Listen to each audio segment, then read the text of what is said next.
வெளிநாட்டு முதலீட்டாளர்கள் இந்திய பங்குச்சந்தையில் மார்ச் முதல் வாரத்தில் மட்டும் சுமார் 25,000 கோடி ரூபாய் மதிப்பிலான பங்குகளை விற்றுள்ளனர். இந்திய கார்ப்பரேட் நிறுவனங்களின் வருவாய் குறைந்தது, அமெரிக்காவின் வர்த்தக போர், ரூபாய் மதிப்பு சரிவு உள்ளிட்ட காரணங்களால் இந்திய பங்குச்சந்தைகள் கடந்த சில மாதங்களாக தொடர்ந்து சரிந்து வருகின்றன.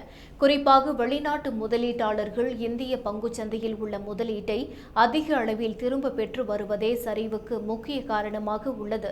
மார்ச் முதல் வாரத்தில் மட்டும் வெளிநாட்டு முதலீட்டாளர்கள் 24,753 கோடி ரூபாய் மதிப்பிலான பங்குகளை விற்றுள்ள நிலையில் கடந்த பிப்ரவரி மாதத்தில் 34,574 கோடி ரூபாய் மதிப்பிலான பங்குகளை வெளிநாட்டு முதலீட்டாளர்கள் விற்றுள்ளனர்.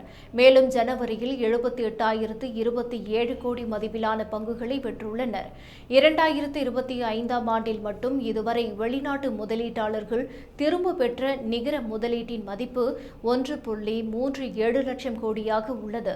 வெளிநாட்டு முதலீட்டாளர்கள் இந்திய பங்குச்சந்தையில் முதலீடு செய்யும் தொகையை விட பங்குகளை விற்பனை செய்யும் தொகை தொடர்ந்து 13 வாரங்களாக அதிகரித்து வரும் நிலையில் 1.49 லட்சம் கோடி ரூபாய் மதிப்பிலான பங்குகளை விற்றுள்ளனர்.